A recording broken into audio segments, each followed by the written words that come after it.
Sure. There we go. And by the way, last week we did not record it. Okay, great. That So, means it's one less thing I have to in my backlog. so that's, I got started and I didn't think about it. And then I realized, oh, this isn't being recorded, but I didn't bother to try to fix it. Yeah, that's okay. Oh, we're Well, recording now. welcome to the June 10th, 2025 session of TAPR-HamSCI technical session. My name is Dave, KV0S, and this week, well, I was telling Dave I had a flood in my ham shack, so my the door to my ham shack is in the lowest place on my property, and so when it rains in excess of 3 inches, um, I get water. And we had a 3 inch rain earlier this week. So um, it's been drying everything out. That's what most of my week has been. Okay, next on the list is Nathaniel, W2NAF. Go ahead. Thanks, Dave. I'm really sorry to hear about your flooding. I hope that improves. And for other people who have been dealing with storm-related issues, I know that's been a big topic of many people on this call, more than we'd like to admit. But let's see. Last week was good for me. I was down at the Super Darn workshop. I think it went well at Virginia Tech. Diego Sanchez was also there. I presented an oral presentation on the traveling atmospheric disturbance work, but Diego and I also gave posters about our large-scale traveling atmospheric disturbance work with the HamSCI measurements, and I think that was well received. And I also saw Phil Erickson. He was there and got to chat with him quite a bit about the different projects. And one of the things we were talking about is the need for the time stamping the samples. And one of the things that we have talked about on this call many times, I know people have talked about it, and I think I heard that Scott Newell might be working on it, is this idea that we can inject a pulse into the RF stream ahead of the receiver. And, I know people have suggested this, and Phil Erickson said they use that at Haystack and it works very well. So I think they're really, from going to the Super Darn workshop, the biggest takeaway I got for this project is we really, really, really need to figure out some way of doing this accurate timing. And I think the doing that pulse injection is the way to do it. And I don't know I don't know how quickly we can do it and how many people have been working on this. But if we want any sort of motivation to do it quickly, Diego Sanchez is going up to HARP in Alaska this August 4th. And he is going, and we're planning on deploying some personal space weather stations to the people who volunteered in Alaska to host stations. And we'd like to run some PSWS receive experiments in coordination with the active experiment Diego is going to be doing on HARP. And if we have some way of time stamping those samples with precision accuracy, that's going to make the data more valuable. So I'd be very interested to hear what people have to say about that. So that's one thing. Another thing is that today,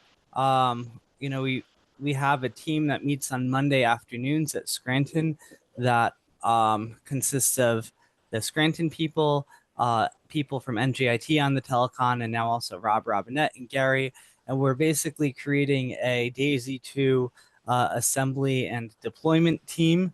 And so that team is starting to work together to figure out, we're actually, we've started purchasing, 12 ARCs 888s. We're trying to get all the hardware together for the DAISY 2 project. And we're building a team of people that can hopefully consolidate the different documentation that has been made.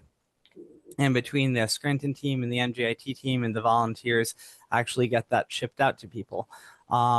We already have, I do think I think I'm aiming to deploy between 8 to 12 ARCs 888s this season. And I part of the reason um, for and then maybe next season we'll make some advances with the time stamping, and maybe we can deploy some upgraded equipment in the future. But I think that's going along well. I see Jeremy McLynch is on here. He's going to talk about documentation tonight. And then one other really neat piece of news, we had our first member of the Lackawanna Blind Association pass her technician exam today. And she got 34 out of 35 correct. So we're very excited that we have our first candidate from the Blind Association pass. So that's what we are. And on Thursday, we're all going to Dr. Christine Zaxiski's house, and we're going to be doing a group install of an ARCS 888 and probably ground magnetometer out there. So there's a lot going on. It's very exciting. Very good. Back to net.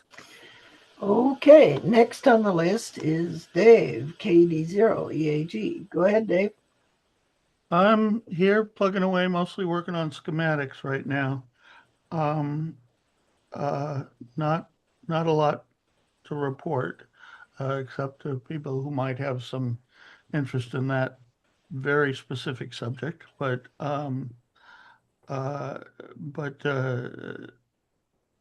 things are going along pretty good. In fact, I hope to have something to show for all this sooner or later. And yes, I should just say that I am interested in that subject. So okay, all right.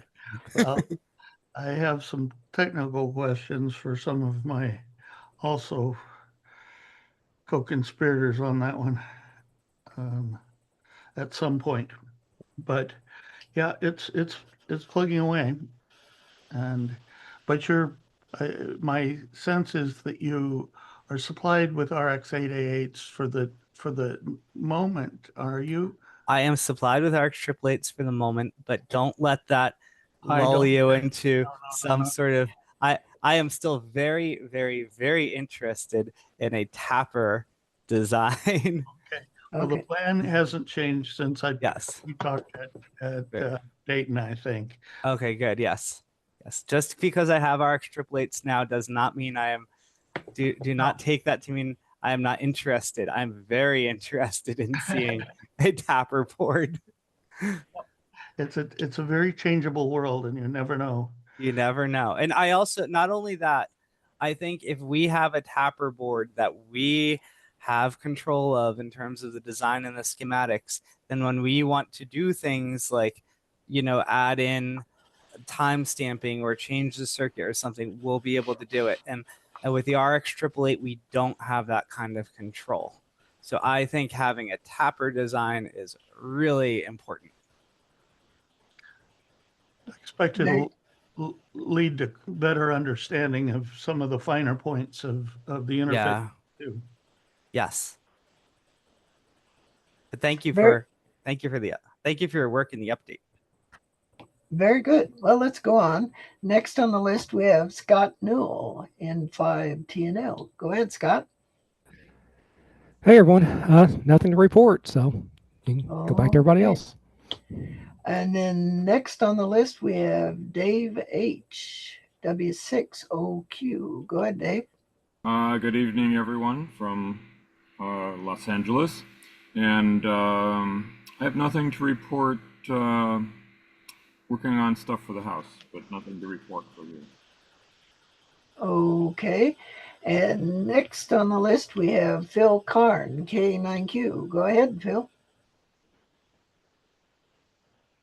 Okay, I got to always find the auto button here. Okay, yeah, I've been pretty busy on a couple of utilities in K9Q radio, especially those having to do with FT8 and FT4 decoding, fixing bugs, making output prettier, and so forth. Those are all running now. Various versions are running on the KFS sites, VY0 ERC and DP0 GVN in the polar areas. And it's really fun to see these floods of FT8 spots going into pskreporter.info. Especially interesting when they see each other. I think I've seen a couple more instances of that. Let's see. Other than that, I don't think I have anything to say right now. So back to you. Okay. Next on the list is Tom in 5EG. Go ahead, Tom. Oh, good evening, Dave, everyone in the group. Just been working on schematics and FPGA stuff. Spent a little time trying to see if there's a way to reduce the cost of a multi-channel unit. Still investigating that. Back to the group. Very good. And next on the list is Rob Robinette, AI6VN. Go ahead, Rob. Hi, let's see. What have I to report that's relevant to the group? I think we've identified that there's a new B-Link the computer that's in the $200-$300 delivered range that I think is completely suitable for the Daisy 2 deployment. So I think that reduces the cost, and I think we can go forward. There's some possibility there. We're exploring the fact that B-Link may run reliably off of 12-volt power. So you could eliminate a power supply, AC-based power supply, or other kludges, and just run the Daisy sites off of one 12-volt, larger, of course, 12-volt power supply. I don't think, I'm not aware, is there a whole system design, or at least are we thinking of 3 individual units being installed separately at each of the sites? In any case, I think we need to put together not just the components, but how the Whisper Demon Grape components are going to be mounted. Are they going inside a single case with a single power supply, etc.? Seems like that would be a good idea to deliver them as a package with as few connectors, external connectors as possible. So I'm working on other areas. I think I've identified fairly simple way to support MSK 144. So that's something I could add on pretty quickly. It's not clear to me what the frequencies are. There's the one site I looked at, the setup for 144, had all of the well, again, I'm not sure that there's only a 6-meter frequency defined for 144. So I'm wondering what the 144 frequencies are, and I think there's 2 modes. There's a 5-second and a 15-second mode.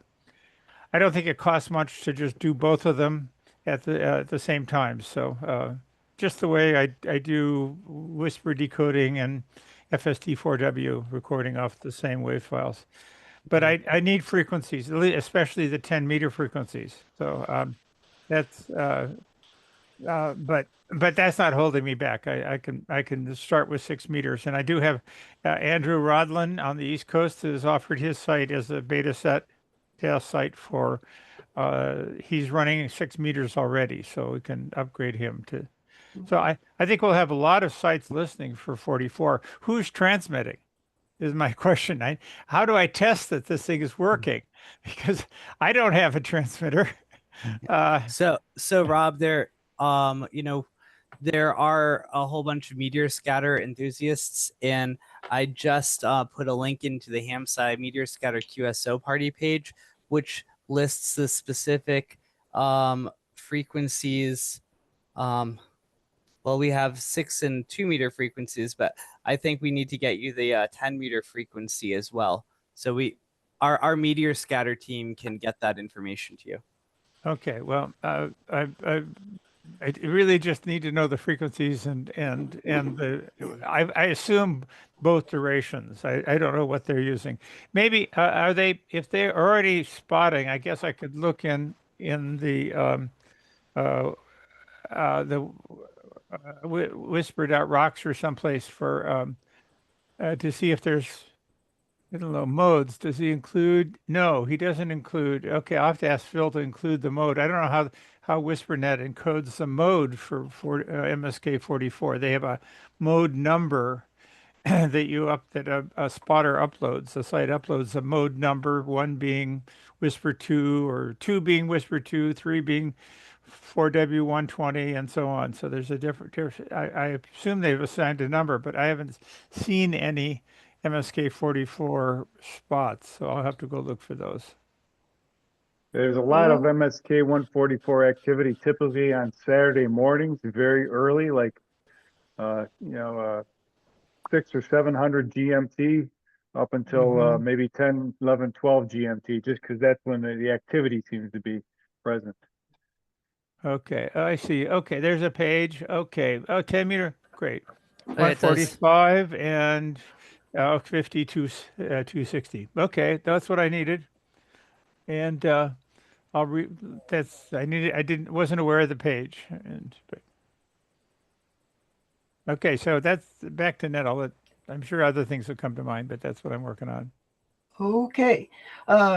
Nathaniel, just as an aside, Scott Newell is asking for a description of the haystack Yes, I am timing. already. I'm emailing Phil Erickson and looping Scott in on that right now. Okay. Very good. Appreciate that. Next on the list is Gary, AF8A. Go ahead, Gary. Yeah, good evening, everyone. I guess I've cured my date and hamvention hangover and kind of switched gears a little bit from promoting the meteor scatter QSO party, which is coming up in August. And working on the personal space weather stuff, and Nathaniel already gave a pretty good synopsis of that, so that covers it. Back to net. Okay. Next on the list is Bill Engelkey. Go ahead, Bill. Thanks, Dave. Good evening and good evening to the net.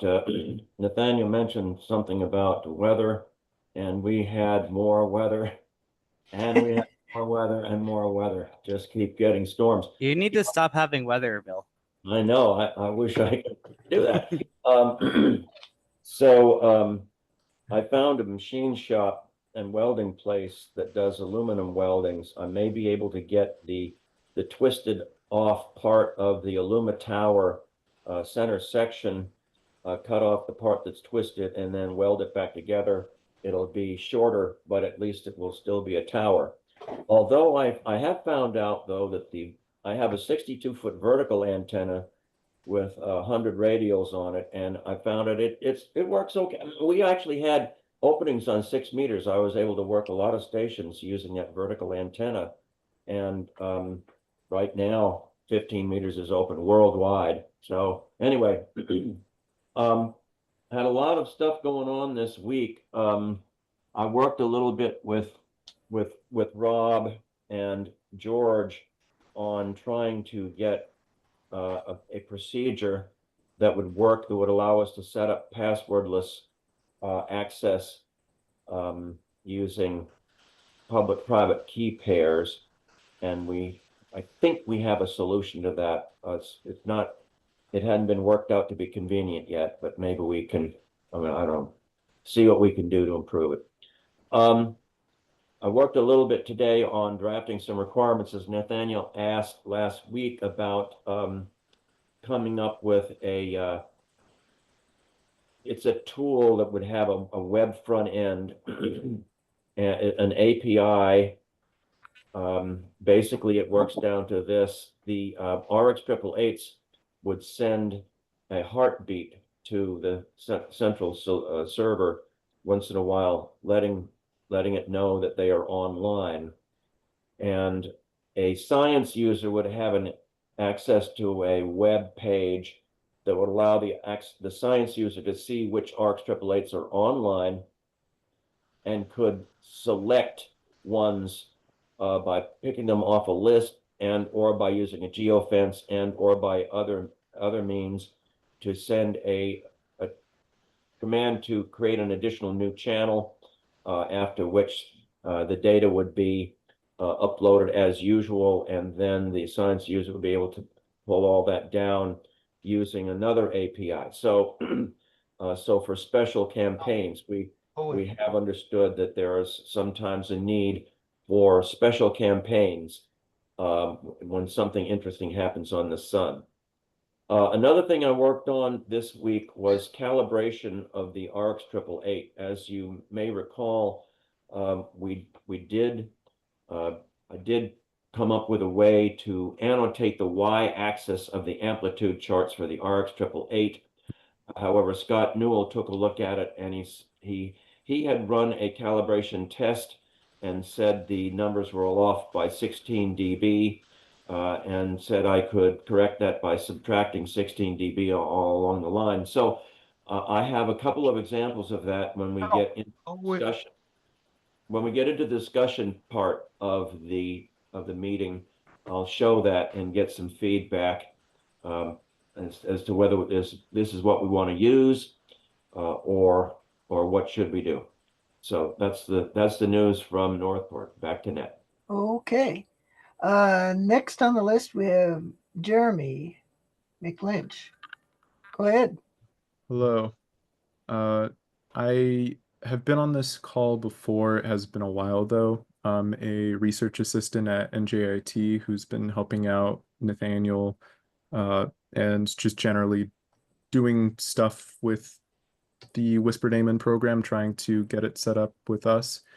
I had created a documentation site that was originally for, we had a physics class that was going to have a lab where they would set up one of the Whispered Amen systems with an RX888. Since there was no documentation yet for it, I was creating some for the context of the class. That is from installing Ubuntu to the BIOS settings that Rob recommended on the GitHub page, all the way to configuring and setting up the PSWS website. So I created documentation on Markdown for that and verified that reliably it will get you to the end. The problem that I was having for a while, and I had created this for the most part about a month ago. I had finished it, but there were certain things where Whispered Amen was a bit too like unstable in some cases, where I would have somebody try to go and set it up, and that week there was some bug with like a dependency or something like that, which would be causing an issue. So I had brought up to Nathaniel that for HamSCI's purposes, I don't know if this would be the best route, but if there would be like a what's it called? A version of like Whispered Amen that is like not updated as often, or is like a stable version that doesn't get as many updates, because I was seeing that like with our local Whispered Amen setup we had in NJIT, I would go in sometimes and there would just be things breaking, which for most of the people who are working with the program, I'm sure in here, you guys have a lot of radio experience, a lot of experience with Linux, but for academics and especially students who might be working with it, we don't have as much troubleshooting knowledge. I have more than probably most students would. I spent honestly months making this documentation. But getting it to be so that it could be set up and basically not have to be touched and it should work, I would like to get to. I guess. Jeremy, we can just take a branch off of Whispered Amen and whatever you want, and you can just when you do a get commit, you can just pull that branch, just switch to that branch, and you'll have a stable version. So you're right. There's been a lot of moving parts on the Whispered Amen world for the last few weeks or months. Do we want to move to some sort of like a release, like actually tag a release, Rob? You could do that, or we can just take a branch and make that, a release. I don't know how to do releases clearly, and I work off commit. So if you pick a certain commit or a branch, then all the other components are defined by their commit numbers. So you get I think on the GitHub web page, on the GitHub web interface, there's a fairly simple mechanism for tagging and doing releases. And so I should let this go to the open session, but just really quickly, I think the thing to do for Jeremy is to pick a particular commit that we think is a stable enough release for him to work with and actually call that release 0.1 or something to actually give him a number. Yeah, One absolutely. I'm all for that. problem I also saw was originally I didn't realize that there was a function you can put into the config that allowed you to prevent the dependencies from updating automatically whenever you called one of the control commands. That was one of my initial problems, but I found out a few days ago that that was a thing you could do. Is there The default is to not do that. In fact, the only thing that that gets updated automatically is Whisper Daemon itself. But if you take the default behavior is Whisper Daemon contains a list of the commits of the other services like K9Q radio, the FT8 lib. All of those are specific commits, and those. So when you run Whisper Daemon, it by default pulls in a specific commit of each of the of those components. Yeah, So the much better if there was a tag and a release. It's so yeah, simple. that's fine. Please, yeah, go ahead, find a release you like, and just tag it, and then everything you get from that tag, all the other components will be well defined and stable. I had an issue where on mine it automatically updated KA9Q like to the latest commit of KA9Q, even though I didn't get pull on Whisper Daemon. That's I'd have to look at your machine, but I would that is definitely not what should be happening. You should never you can override it and pull up latest things by putting variables in the commit file and the Whisper Daemon config. But by default, if there's nothing configured in Whisper Daemon.pete, no definitions of other components, it pulls up. There is a known commit for each of the services, so that you have a reproducible, releasable version. But Whisper Daemon itself has been changing. So if you do a git pull on Whisper Daemon, then it may be defining. In fact, I've just this afternoon checked in to at Phil's long frustration. After a long frustration from Phil, I checked in a number of commits, new commits that he has wanted, but but again, that changes if you get a new version of Whisper Daemon. So tagging a version of Whisper Daemon and using it is what we need to do, and you will get stable versions of everything. Okay. The only other thing I had was I had sent you and then Michael and there was a few other people in the email a list of some things that I had found like bugs in Whisper Daemon with the grape utilization. I had found these a while ago, but I wasn't sure if it was an issue with like my configuration or an issue with my specific installation, but I had been able to reproduce these specific issues many times. One of them was in the newest build, or when you updated to the 3.3. I think 2 update, when you install Whisper Daemon for the first time, the authorized keys setup for the PSWS server does not automatically set up anymore. You have to go in and manually add in the public key. And I've been working with George Burkett on this problem. It turns out that the error number that's being returned looked like it was timing out. So it never so Whisper Daemon didn't go into its code where it prompted you for the to set up your automatic login.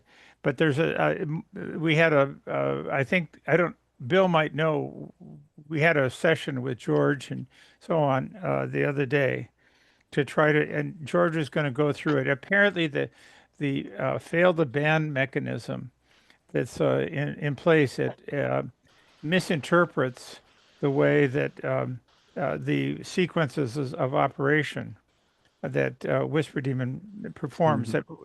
And the fail to ban interprets it as being a Trojan horse attack or something, and immediately bans your site.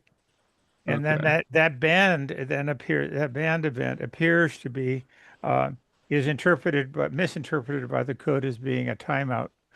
And so it just says it's not there and I can't do anything about it. I So really wish George- you could just get rid of fail to ban. It accomplishes nothing useful except it gets in your way, like right now. Well, anyway, this is dictate of the University of Alabama IT Security Department. Phil, we have no control over I'd it. like to talk to Well, them. we might be able to get rid of it. We're going to talk about that. Okay. Well, good. I think it's. I mean, I think it. You fall back to the problem of DNS attacks because you're using TCP based SSH communications, and that the bots can find it and they can just pound away at it. And I As think long as you don't have password authentication enabled, let them pound away. they can pound away. Well, even if you have a long password, it's is just as effective Don't at use keeping them. just don't use passwords at all. Everything should be everything should be public. Well, just don't worry about it.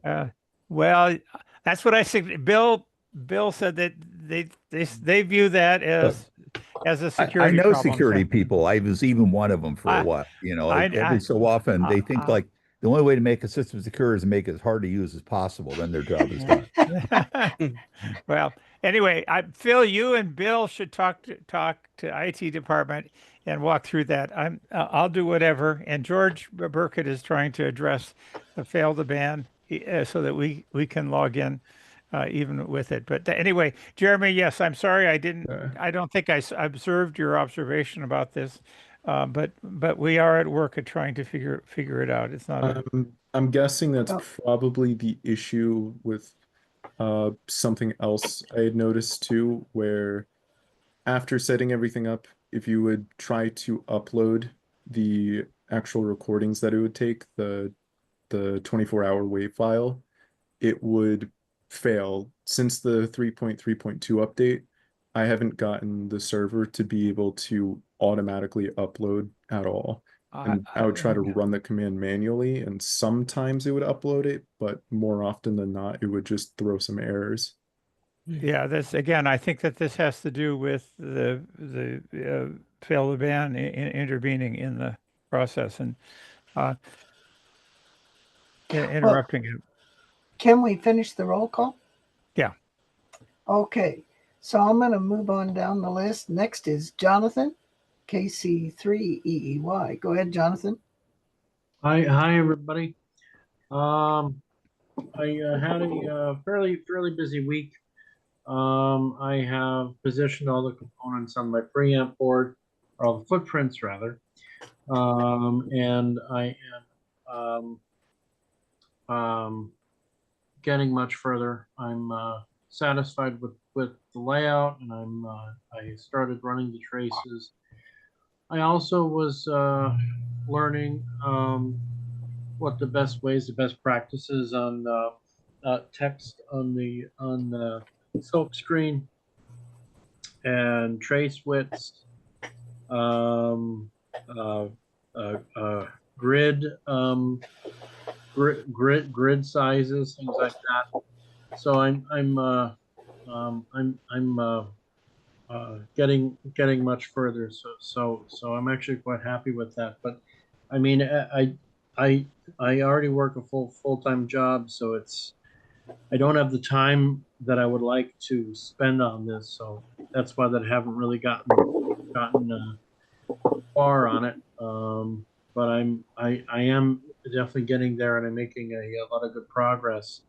I was informed that yesterday the team from the University of Florida that installed the VLF system at Jenny Jump came came up to Jenny Jump yesterday to remove it.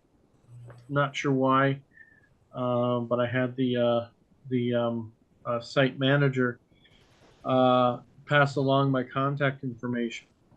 I don't know if I'll get any correspondence with that, but I was kind of curious why they took it out. But I'm assuming it's because students are graduating and funding is drying up, and um, uh, other reasons as well. It's an old VLF system. The Windows-based NI system that was the original Stanford design. But anyway, also, I was thinking today. So we talk about synergy between all these instruments, and one of the solutions that I came up with is use of a battery for the problem is the interference that that the VLF system and the HF antenna causes with each other.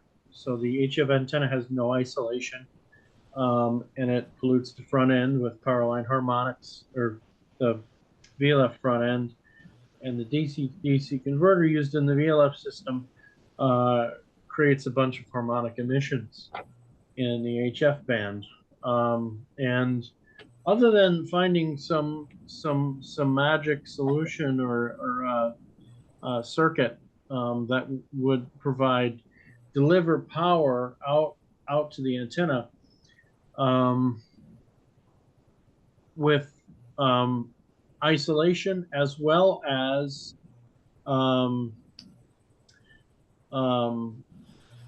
no emissions. The easiest solution that I see, and that's feasible, is the use of a high capacity battery at the antenna site. And that would provide your power to the preamps for both the VLF preamp and the HF preamp for whichever antenna you use. However, the feed line of the HF antenna has to be isolated. So there needs to be some form of signal isolation in the form of a transformer, ideally at both ends. And if we do that, I believe that we can very easily co-locate the VLF system and the HF antennas without any issues. Now, you're still going to have to you're basically going to have two batteries, one trickle charging and one in use, and then you just cycle through every month or two, because preamps don't use that much power. So a heavy capacity battery should work quite well, and that would be a solution. If anyone else has something that's practical and demonstratable, I welcome that. But this is the best that I could come up with for the time being. One last quick thing. I did have some correspondence with Paul, the author of VLF-RX Tools. I asked him a question because his VLF preamps, both his loop receiver and E-field receiver, had a op-amp stage with the gain of 2, and I wondered what's the reason for that. So he replied back, and he said that the reason why that he added that was to overcome the losses of the audio isolation transformers and the resistances and everything else down the feed line. The current design that I have doesn't have that, which was based on the ILDN, the Indian Lightning Detection Network's VLF preamp design by Paul, but he omitted that extra gain stage. I'm going to get some more information as to why he omitted it, but I kind of want to optimize everything. And another important thing to keep in mind is the the response of the preamp. So what you're looking for, at least in the VLF world and other bands as well, you want a flat response across the whole band. Practically, that's hard to achieve. So how Paul overcomes that is he will calibrate that out. He will calibrate out his uneven response. It's not completely. It's each of the preamps. It's not a terribly uneven response, but there's no spikes in the response, which is important. So it's easy to calibrate out, and it might be useful for HF as well. Calibrating out the response, the phase and amplitude response of the preamp. But I think that might have been done with the SAS, but I'm not sure. I think that's the best way to move forward anyway, is with use of a battery, use of batteries and isolation, and that will solve. I believe that will solve the current issue of co-location, and it won't cause too much heartache. I would like to discuss this more if there is time in the general session. I believe it's important. That's all I have. Back to the net. Okay, next on the list is Clint, KA7OEI. Go ahead, Clint. Can't hear you. There we go. I had to get right on the icon. Sorry. No, I don't have a whole lot relevant to this discussion, but I have a few. I have a few thoughts. Then, as they come up in the general discussion, maybe I'll make them. Back to you. Okay. Okay. And we had one other fellow that was there and has disappeared. So I guess he got tired of our discussions or whatever. Anyway, I believe I've called on everybody, so we're open for general discussion. At the tone, 1 hour, 43 minutes. Coordinated universal time.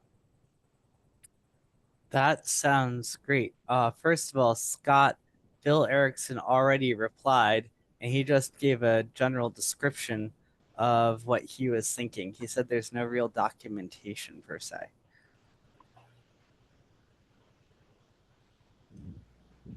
Yes, I saw that.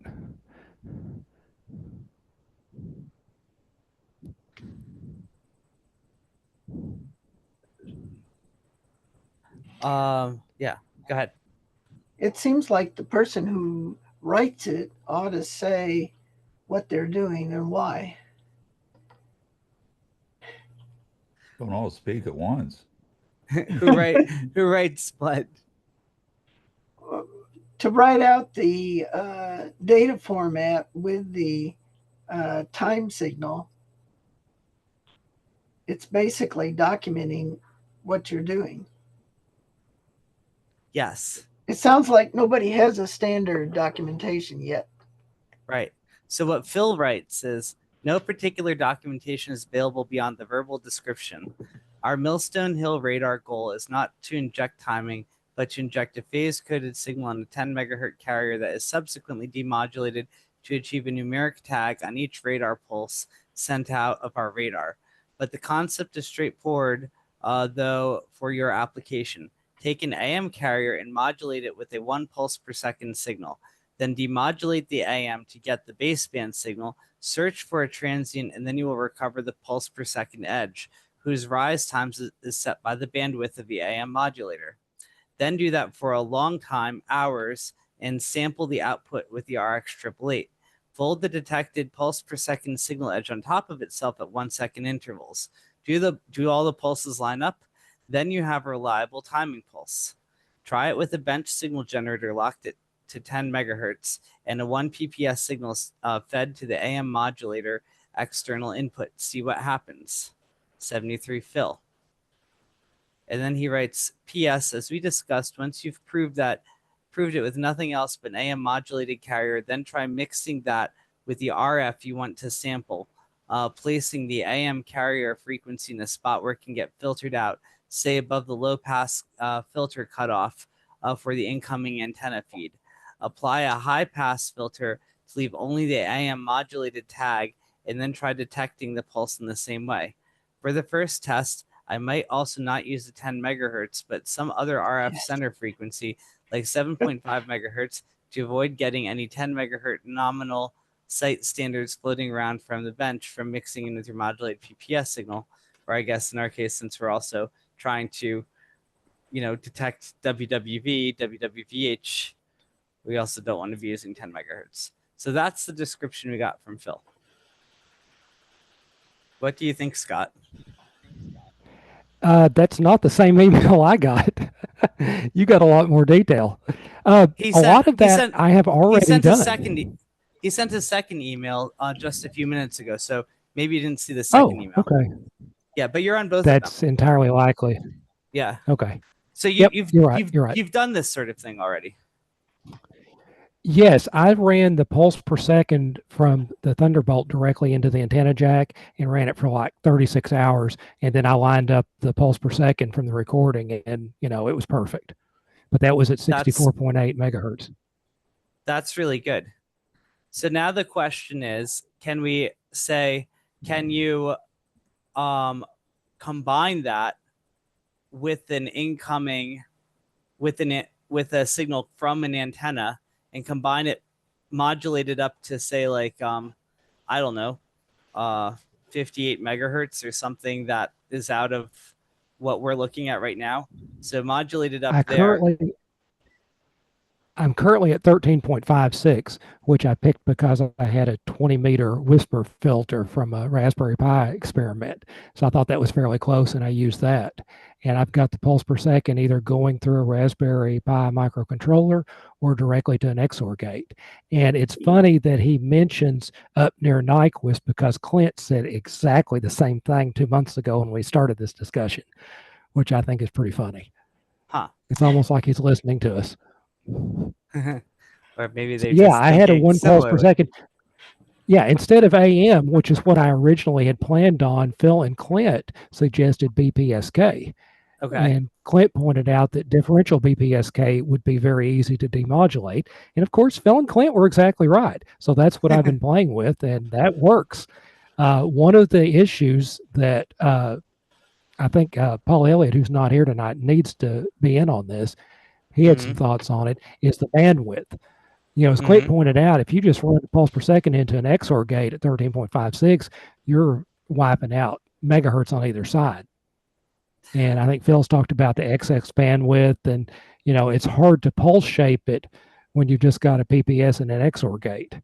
And what I would like is, a microcontroller with a couple of DACs going to maybe a Halo mixer where I could do a little bit of pulse shaping. And I think Paul Elliott is saying that a bandpass filter might be sufficient. And that has not been tested.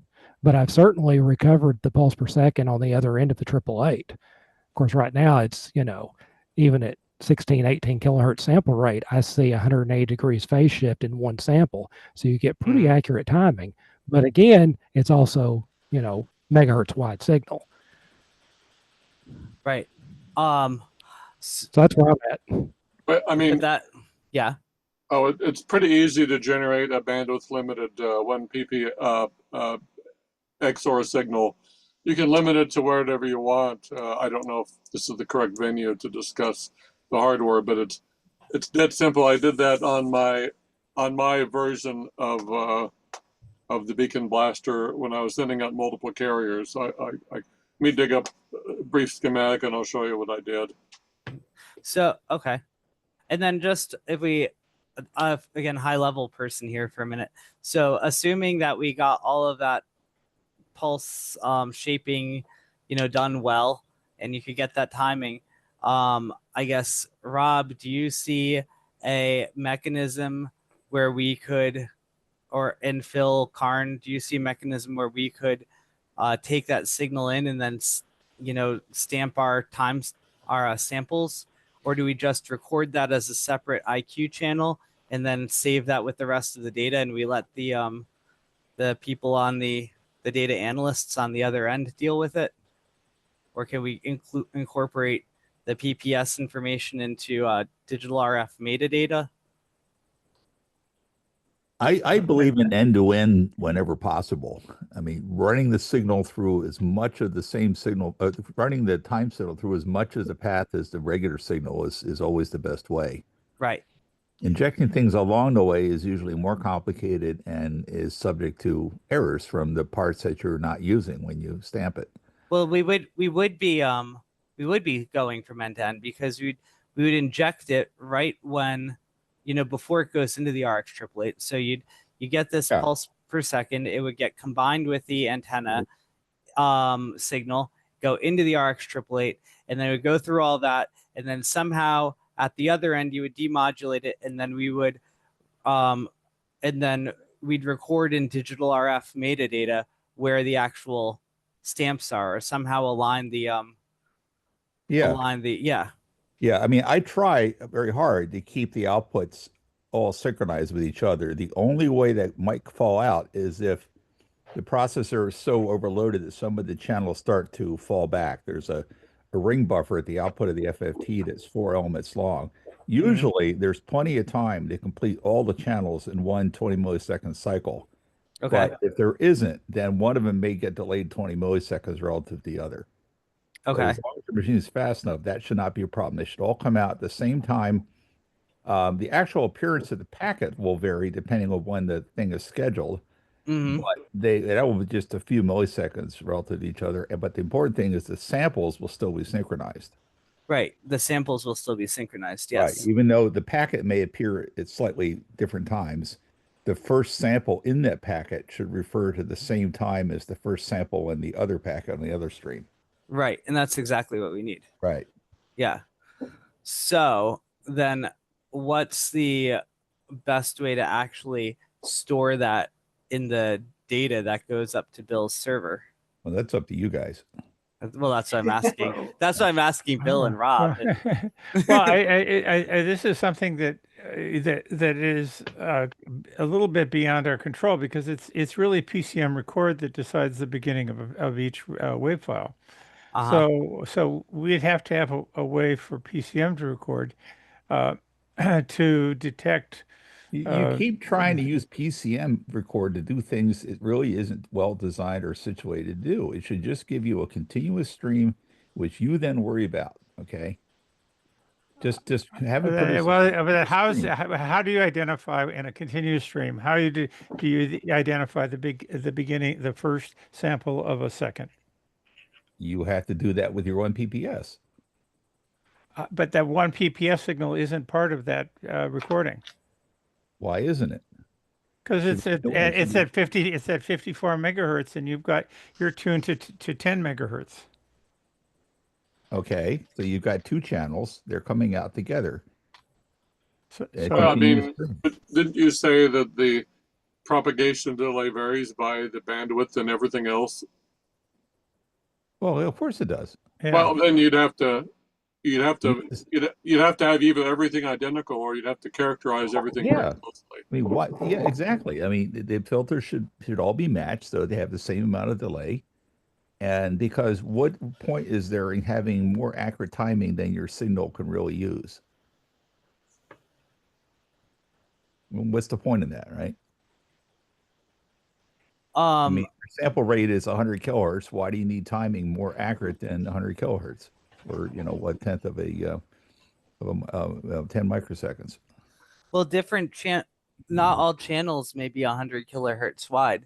There may be reasons that we want to have some channels be 8 kilohertz wide and other channels be 100 kilohertz wide. So we do want to be able to have timing that matches the most All right. stringent need. Then have one brute force way to do is just to have one timing channel with the same bandwidth as the data for each of your data channels that has a different bandwidth. Although it should be deterministic. I mean, once you figure out what it is, it should stay the same. Mm-hmm.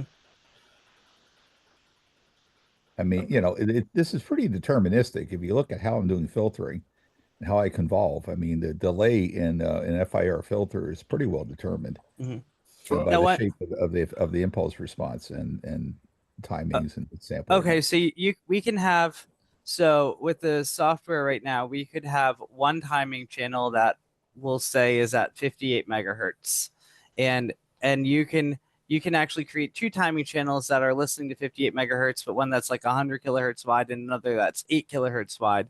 So they're two independent channels, but then the 100 kilohertz wide channel would be the timing channel for any receivers that you have that have those filter characteristics, and then you'd have an 8 kilohertz wide timing channel for any of the receivers that have that characteristic. Right. I recommend that as a test, as a verification that I know what I'm talking about here, to make sure that the filters do what I think they do. Once you've done that, the result will be deterministic. You don't really have to keep all those filters of various bandwidths for the timing channel. Mm-hmm. But, everything's pretty deterministic, assuming it's fast. It is. And once it's fast enough, it's deterministic. Yeah, once there's no errors in the system, or there's not CPU overflows or cache misses. Yeah. Well, I was I was trying to determine what exactly the goal for the timestamping is. The obvious one is the sanity check to determine if things are in a health check. Obviously, that's which means that you. So the ultimate goal is that we are going to be listening to beacons of various bandwidths and of various, precisions from around the world. And like, we might be listening to a super darn radar that's sending out a multi-pulse sequence. And we know that multi-pulse sequence is keyed off to the top of a pulse per second. So we want to be able to know when our pulse per second is, so that we can accurately measure the time of flight of those pulses that we receive. That's the use case. Okay. Yeah. And there's definitely, if we are able to create a network that can listen to these things and provide timestamped IQ data of these radar waveforms, there are definitely people who will be interested in using that data for that purpose. Okay, a true end-to-end thing would be to actually put the timing right on the channel you're trying to receive. I mean, you can't get any more end-to-end than that. If your signal can tolerate that every timing pulse every so often. Well, I mean, if you're talking about a BPSK transition, the total amount of energy is negligible in a broadband sense. But I know what you mean. Mm-hmm. But putting one of those everywhere is not a great idea. Okay. Yeah, it's an overkill, I agree. But I mean, if you really want to go that far, right? Maybe for testing, just to assure yourself that the delays are what you think they are. Yeah. You can retune one of my channels at any time, and the retuning is phase continuous. You can set a different frequency and set it back, and the transitions will be phase continuous. Oh, okay, that's good to know. Yeah, I just start moving the vector at a different rate, but it's each LO has a state, a complex state, and I just start moving at a different rate when I change the frequency. There's even a Doppler option if you want to add one of those. You can set the first derivative or second derivative of phase, which is sweep rate. I tried that out once on one of the Chinese 70 centimeter satellites that was transmitting a CW beacon. Otherwise, it's very hard to copy. And I drove it with orbital program that I wrote a long time ago with a reasonable set of elements, and the thing stayed rock steady in the middle of a CW filter for the whole pass. That sounds like something that'd be useful for attenuating and using some of the Chinese swept chirp radars. Well, hey, for propagation analysis. You always do best with a match filter, right? Excuse me? You always do best with a match filter. And when you match, it means matching everything you know about the signal. So I guess So it sounds like this really is a good thing to try to implement then. It's just so who should we have work on what parts?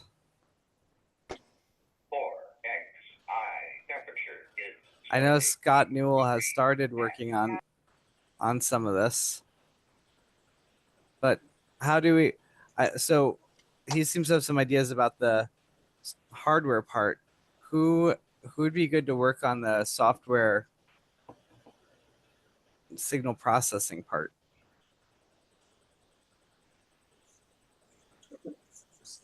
So are you talking about a spreading sequence, or you just specifically, or are you talking about just a 1 ppm transition that's less obtrusive? I just want a way that any of the data that's coming out of this system, any of the IQ data that's coming out of this system can ultimately have the most accurate timestamp we can possibly put on it. So I don't care exactly how that's implemented, as long as it's implemented in a way that's feasible. If you wanted it to be the most accurate, the thing to do would be to have an antenna switch and have the 888 switch to a different antenna source and have a mega wideband pulse blast into the front end every so often. Maybe I'll rephrase that. I would like something that's as accurate as possible. That's also relatively technically simple to implement and cost constrained. Well, I mean, we are talking about an RF switch, but I mean, if you want it close to sample accurate, and I don't know that we can ever hope that the USB and the CPU can hold it within sample accurate, but you'd want something that would be good enough SNR coming into the input that you could recover the transitions quickly enough. Right. And barring a 2-channel 888 or modifying an 888 to say, I mean, if one of the things I would like to see in a modified 888 would be, or a 888 version would be to have a way to diddle the least significant bit, say, like get it stuck on and stuck off occasionally, and you could probably use it to recognize. But with the RX 888 that we have, so just using the RX 888 that we have, not going to some new hardware yet. Right. Can we devise a device that will inject a pulse per second into the front end of the RX 888 along with the incoming antenna, and then can we have that go through, and then at the other end, can I have something where I can just look at the data, and I can say, okay, here's the time of this sample. If you have a megahertz wide signal near Nyquist, like I suggested some time ago, you could get microsecond level resolution. If you want a little bit better resolution, you could actually take advantage of the converter on the 888 and if you don't mind occasionally losing HF data, you could switch to the alternate antenna input that already exists on the 888 to a known frequency you're generating such a signal. And the extra group delay would be negligible, I would think. Yeah. Could you just put a transmitter in near the antenna somewhere? Exactly. Transmit an RF signal? Well, yeah. I mean, I'm doing. Yeah. I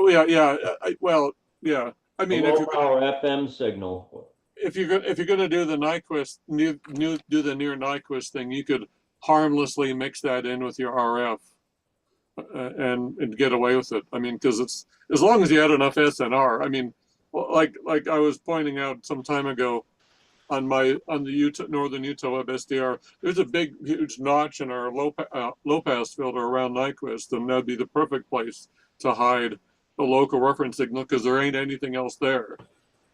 And there never should be. Right.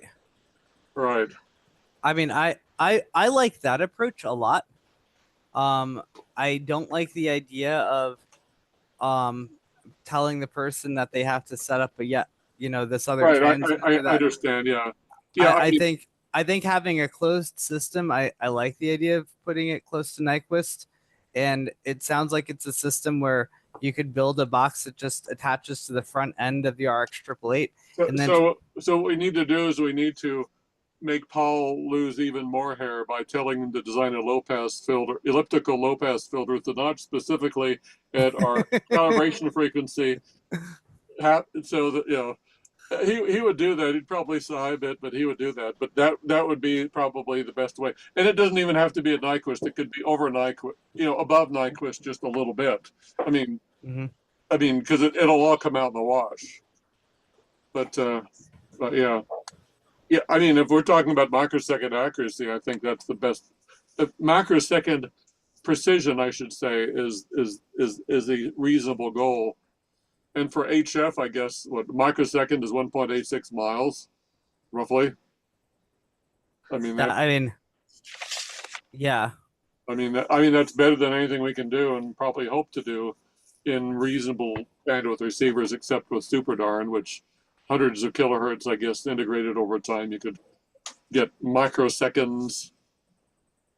But yeah, yeah, I think that's reasonable to do. Probably have to involve Paul a bit and have him design the low pass with an external input. But yeah. No, this discussion has come up in the past, and I wanted to propose something that Paul Nicholson did with time stamping on an RTL SDR and calibration, similar to how he does with the sound card and 1 PPS. And I put the link in the chat. So in short, what Paul does is he injects a GPS derived timing pulse. So for example, a 7.21342 megahertz square wave, right? And he gates that with the pulse per second into the RF input of the RTL SDR. And there's a circuit on here with a MOSFET, which shows how he gates in that frequency reference. And then, so how he does it, the seventh harmonic of the frequency reference is 50.49394 megahertz. And that should be plus 9394 hertz in the IQ spectrum. And so he's with his IQ ping method, he's determining the location in the raw IQ stream of the GPS second marks within a few microseconds. And he resamples the raw IQ stream to a UT synchronous 226,000 frames per second, and he shifts the center frequency of the resampled IQ stream so that the carrier of the timing ping is at the correct frequency, plus or minus 0.01 hertz. And VT time measures the centroid of the timing ping envelope. After subtracting the calibration factor, which is the centroid offset, and applying some smoothing, this determines the location of the GPS second marks. The smooth intervals between consecutive timing pings gives a very accurate measurement of the sample rate. This information then controls a high precision variable rate sampler to put 226,000 IQ frames per second into the buffer.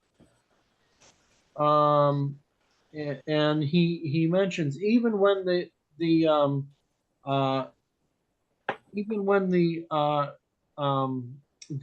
pulse per second signal is high, passive modulator still allows 7.21342 megahertz timing reference to leak through.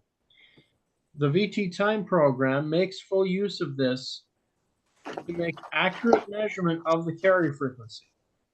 In fact, VT time skips the timing pulse itself when measuring the carrier frequency, as there is some phase shift produced by the passive modulator during the pulse. So, so I was wondering if this method would be useful.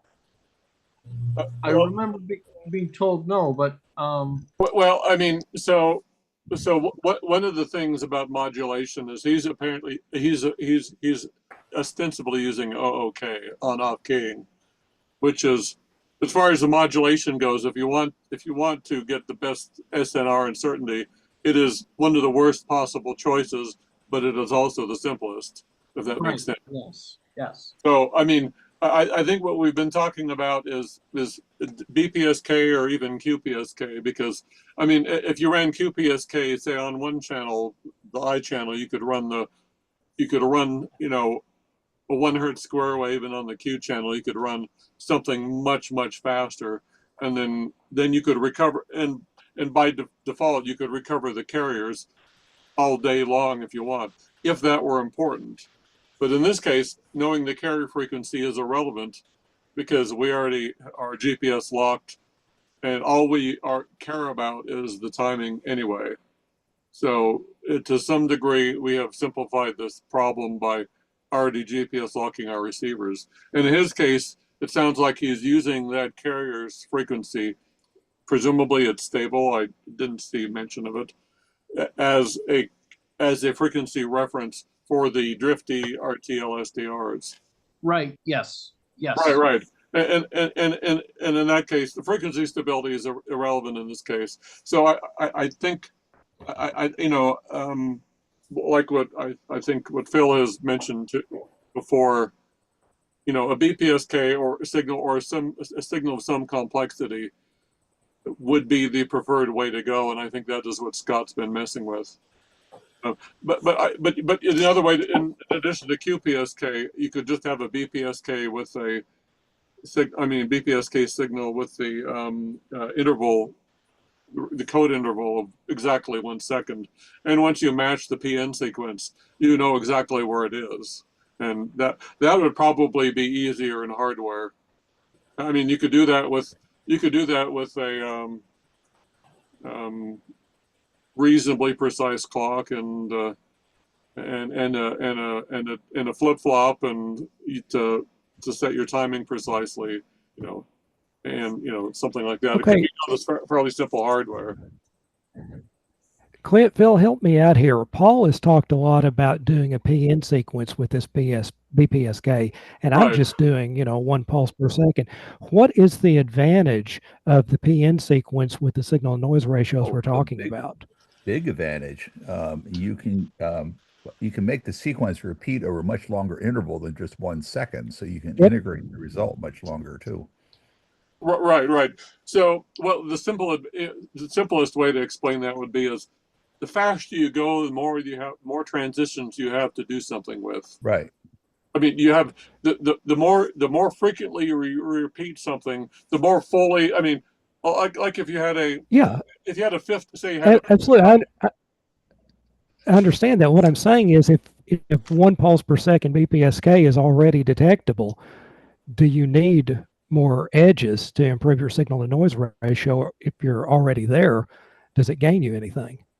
Well, I mean, if your signal's strong, I don't know, it may not. I mean, in the big scheme of things, I don't know if I don't know if it really helps. I mean, I thought, you know, what, flipping the phase every second, is that what you're talking about? Well, that's exactly what I've been doing. Yes. I mean, in this particular case, we have an advantage. If it's a locally generated signal, we have an advantage. We know what frequency it's at, and we know with good precision when it's likely, the transition is likely to happen, and also the signal can be very strong. In this particular case, it probably wouldn't matter a whole hell of a lot if we had one transition every so often. However, if you're receiving such a signal over the air, then you want as many transitions as you can get exactly for the reason. Okay, and I get that, and I think a lot of what Paul's thinking about is he's probably confused me with an over-the-air signal for a transmitter versus the local reference. I may be confusing the two. Let me give you an example, just as a real-world example everybody's familiar with. GPS CA signal has a chip rate of 1.023 megahertz and a repetition interval of 1 millisecond. In other words, there's 1023 chips. It's a 2 to the 10th minus 1 length PN shift register. So each chip then is about a microsecond long, which means is a space, a distance in space of about 300 meters. Yet we're able to get precisions with GPS that are down to the meter range. Okay, that's what you can do when you can integrate over a long enough period of time that you can get way down below one chip and really locate where that edge is. I just ran it. It's 43 some odd dB gain, chipping gain. You're talking about the 50 bits per second signal? Well, no, no, I'm talking about just the timing precision. Oh, okay. Oh, yeah, okay. Just the time precision. The fact that the chip rate is a megahertz. In fact, it performs much better than it was originally thought to be, right? When GPS was first designed, there was a clear access or coarse acquisition signal. Then there was a precision code, which runs at 10 times the rate. That one is still encrypted. We peons don't get access to that one. But the CA signal alone has been much more accurate than they really thought it would be when it was first designed. And it's because you can make loops that track within a tiny fraction of a chip, not a whole chip. Right. Well, especially, yeah.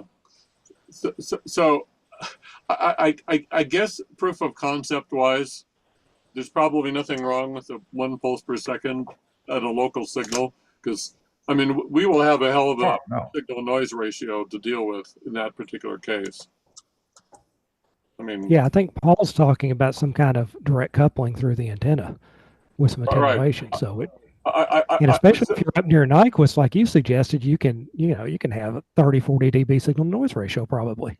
Yeah, well, yeah. So my gut feeling is that for local timing determination, it really wouldn't matter which way you go over time, because this thing is going to be sitting there, and if the software is as stable as Phil hoped and us, all the rest of us hope it is, I mean, it doesn't matter if this thing takes a couple of minutes to get enough confidence and statistical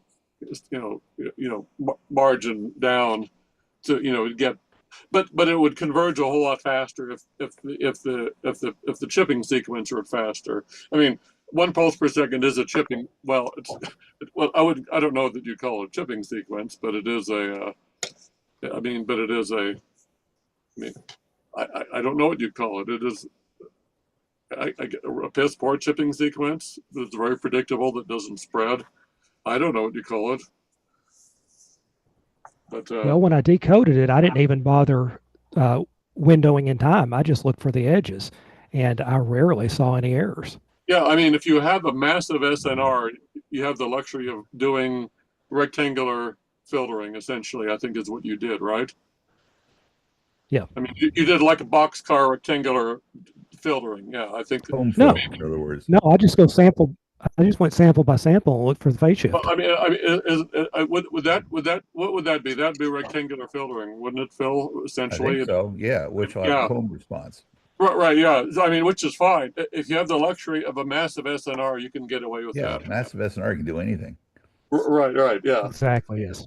Right. So in this particular case, what you're doing is perfectly fine. If it was at all marginal, I mean, you could do things like just averaging, which is effectively narrowing your bandwidth over time as well. I mean, sure. I mean, averaging is a great low pass filter. I mean, it's not great in terms of performance, but it is great in that it's so easy to do and so intuitive. So, but yeah, my gut feeling is that you're right. Now, it'd be interesting to find out what Paul's. I'm guessing that Paul is toying with the idea of building this into his beacon blaster as a mode. I'm guessing. Possibly. That's why I may be confused the local versus over the air reference. Another reason I would like to avoid the PN sequence is you can do the XOR gate or just even a simple interrupt. But if you got the PN sequence, then the timing comes from your microcontroller. And unless you're going to GPS discipline the microcontroller, then your chip rate is not going to be an exact multiple of that 1 hertz BPS anymore. Right, unless you can gate the clock with some logic, like for example, this is probably just about what you did on yours. So this is my version of the beacon blaster. Let's see what the hell. Okay, and this is using one of Paul's boards, and I'm just using it to generate. See, this one is the BP. This top channel 1 is the Whisper FSD4W, and channel 3 is the dead carrier that is channel 3 is the unmodulated carrier except with CW. There's this ID line, but this second one here I just used the diode ring mixer, and if you see it's floated at mid supply, and the BPSK modulation came from these flip-flops. It looks a bit weird because I have to run everything at a split logic level. But in this case, I apply some really cheesy right here with this capacitor C201, some bandpass filtering, just simple RC bandpass filtering to limit the bandwidth. But what is not shown on here is farther downstream, I do have some 45 megahertz crystal filters, and so that ultimately limits the bandwidth. But this is what I was transmitting during both eclipses, these 3 carriers. But right here, so if you look at a diode ring mixer, a doubly balanced mixer, there's one port that usually the IF port in quotes, where you can get DC access to the diodes. And if around the local ground, DC ground of the diode ring mixer, you apply a sculpted waveform of your choice, you can end up with, we can modulate the BPSK signal. And the RC is a cheesy way to do it, but probably a better way to do it would be like a raised cosine or some damn thing. I don't know. Maybe Phil would have an idea if you wanted to generate it in analog. But you could use this, or you could even use one of those FST 3224. No, what's that MUX chip that is used in 3253? Yeah, that one. Yeah, that's what I mean, if you wanted, one of the ways to do it would be to use a 5351 to give it its LO, and use a 5351. That's what I've got. Right, and then the DC have it at mid supply and balanced, so that or something like that. I mean, well, currently I've got 4 signals from the micro going into the switch. Right. And then I tried to do PWM with a resistor and a cap, but I wasn't real thrilled with that. Right, but one thing though, you will always get a delay of some kind if you plan on doing any filtering, and you have to take that into account. But if there was a standard circuit that was well characterized, then that could be baked into a parameter in Whisper Daemon, amount of delay in PSK modulator, and then put something there. Yeah, on my system, so I had that modulator that I just showed on the screen, both at my transmitters at the Eclipse site, and also on a separate receive signal locally. So, and they were identical circuits. So relative to in the recordings that I haven't processed, identical circuits yield the same offset. So in theory, I could extract time of flight during the eclipse. I just haven't figured out how to do that yet from the wave files that I have. So it's there, and probably always will be. But anyway. But well, it sounds like I need to move my signal up near Nyquist and get a filter then. Well, Well, if it's up near Nyquist, you could probably simply put just a band, like a 54 megahertz or whatever, 55 megahertz bandpass filter on it, just a simple LC, and Yep. it won't bother anybody, especially if you're not using 6 meters. But by the time you get a couple of megahertz away, the energy will be so far into the noise, it probably will be irrelevant. So if I were building this for Nyquist, and we're operating it near, just above or below Nyquist, far enough, I would figure out where the clicks disappeared into the noise, and you could do that by analyzing your uncertainty and your timing on your wave file, and then that would kind of clue you in a bit on the sort of bandwidth you're looking at. What's your sample rate on your decoder? Is it just audio? I've been using it in the WWV channel group, so it's 16 kilohertz. Oh, okay. All right. Yeah. So, okay, that makes sense. Yeah, that's pretty narrow band. Something like this, you'd probably want to be operating at like 192 or kilohertz at least. Yeah, sure, that's no problem. Yeah, or 384 or 768. Last I checked, K9Q radio would happily run at 1.5 megasamples on the IQ stream. Been there, done that. Although, in doing so, would be instructive in that if you were to do that, you could look at the uncertainty of your timing pulses, and that would kind of give you that'd be very useful in determining to a degree your how much bandwidth you could get away with a simple circuit and uncertainties and all that. Can I ask a question? I'd like a quick question. I hope it's a quick question, but I would like an answer to, so I can proceed with something. I guess everybody some of the people I really wanted to talk to are gone, but on this RX-888 replacement, is there any reason at all to put an SI 5351 on the on this board? What would your alternative for generating clock be? Directly from a Bodner. That's Well, going to be there anyway. You'd make people buy Bodners. Yeah, well, everybody. And also, Bodners aren't very stable. Well, or a Bodner or whatever else you wish to plug into it. Right. But there's sort of a dearth of relatively inexpensive, arbitrarily programmable frequency generation that are GPS disciplined. But this is not intended for the masses, I don't believe, especially.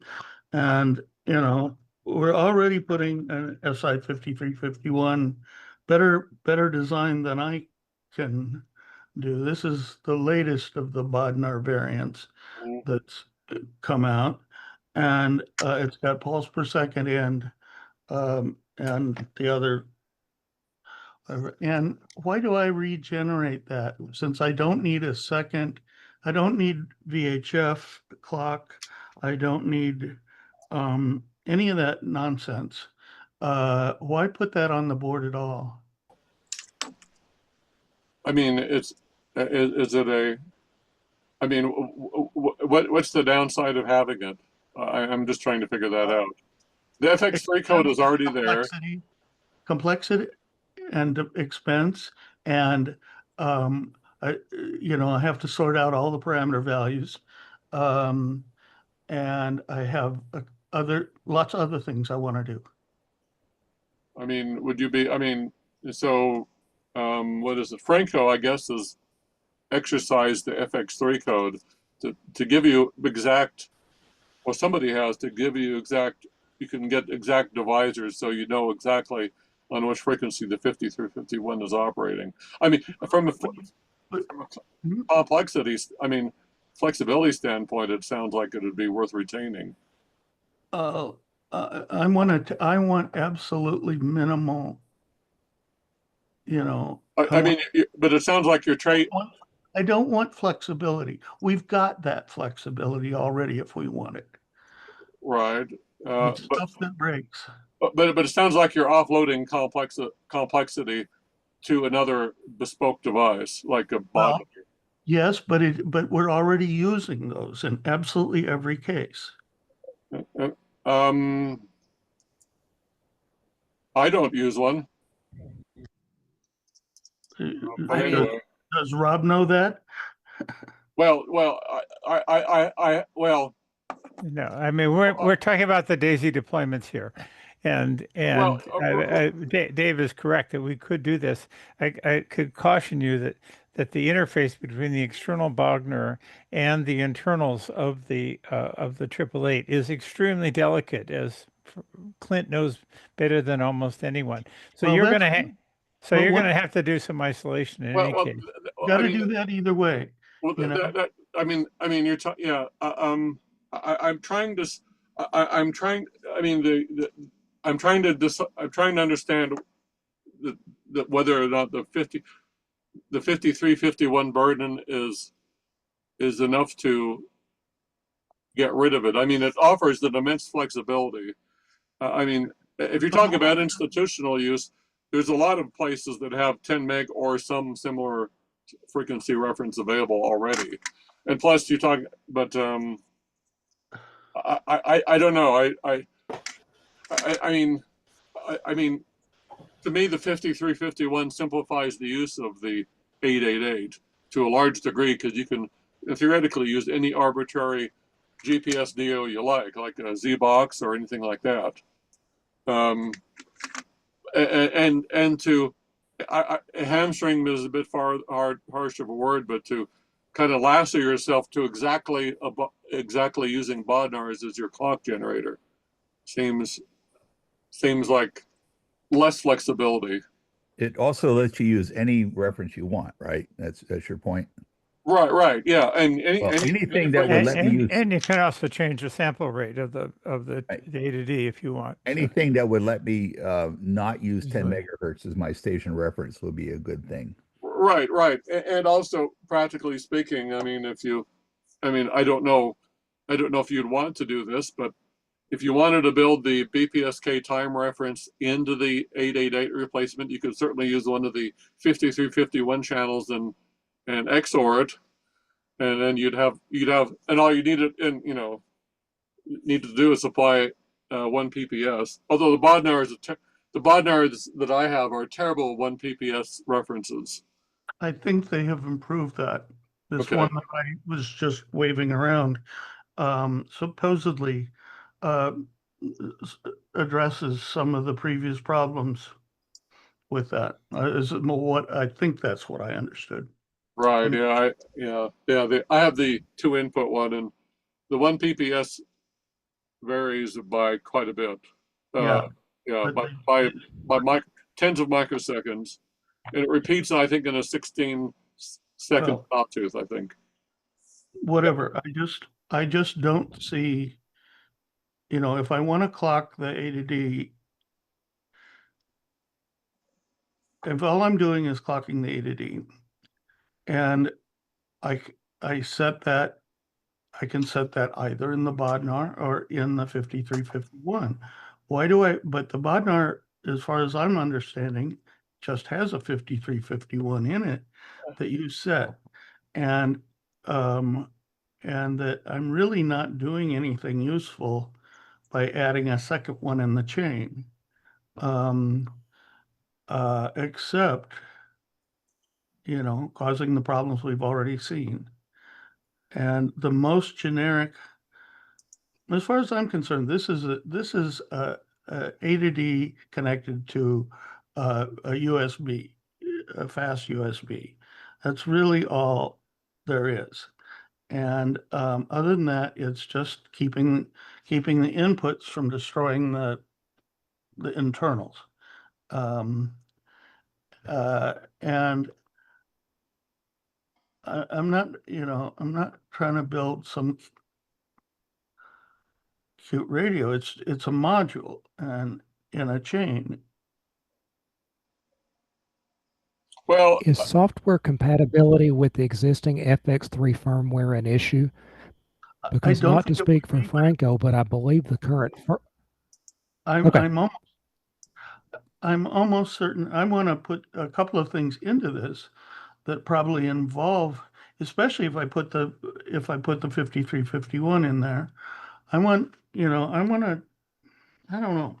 well, I mean, I want to use the I2C bus on the USB 3 if I'm gonna I've got it in because I've got it in there, and it's there and it's available and it's documented. But and it can tune, yes, a 5351, or it can but it just struck me as I worked what, on this. Why are we doing this twice? well, yeah, I know what I know what you're saying. I think I, I would be disappointed to see something that did not have the flexibility of taking uh, uh, um, an arbitrary for all practical terms external clock frequency. I mean, what did Einstein say? Everything should be made as simple as possible, but not too simple.